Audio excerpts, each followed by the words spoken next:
একটি হরিণ বসবাস করত। সে একদিন ঘুরতে ঘুরতে একটা নদী দেখতে পেল। সেই নদীর জল পান করতে সে নদীর কাছে গেল। সেই সময় সে নদীর জলে নিজের ছায়া দেখতে পেয়ে আহ্লাদে বলে উঠল, আহ, আমার শিং দুটো কত সুন্দর, যেন ডালপালা ছড়ানো ছোট্ট গাছ। তারপর তার চোখ পড়ল পায়ের ছায়ার দিকে।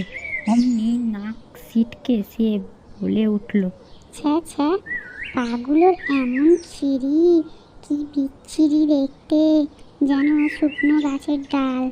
ছোঁচালো সুন্দর শিং দিয়ে আমি শত্রুর সঙ্গে লড়াই করতে পারি, কিন্তু এই লিকলিকে পাগুলো আমার কোন কাজে লাগে?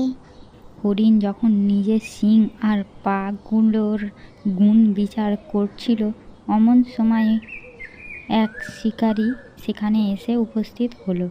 বিপদ বুঝে হরিণ তৎক্ষণাৎ জল ছেড়ে লাফিয়ে ডাঙায় উঠে প্রাণপণে ছুটতে শুরু করলো। শিকারী ছুটল তার পেছন পেছন। ছুটতে ছুটতে শিকারীকে পেছনে ফেলে রেখে হরিণ এক ঝোপের ভেতর ঢুকে পড়ল, কিন্তু খানিকটা গিয়ে বাধা পেল তার ডালপালা ছড়ানো লম্বা শিং বনলতায় জড়িয়ে গেল।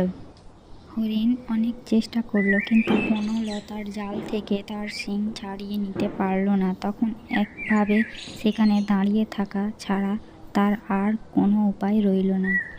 তারপর শিকারী হরিণের পেছন করতে করতে সেই ঝোপের কাছে এসে হরিণকে দেখতে পেয়ে গুলি করে মারল। গুলি হরিণের বুকে এসে লাগলো।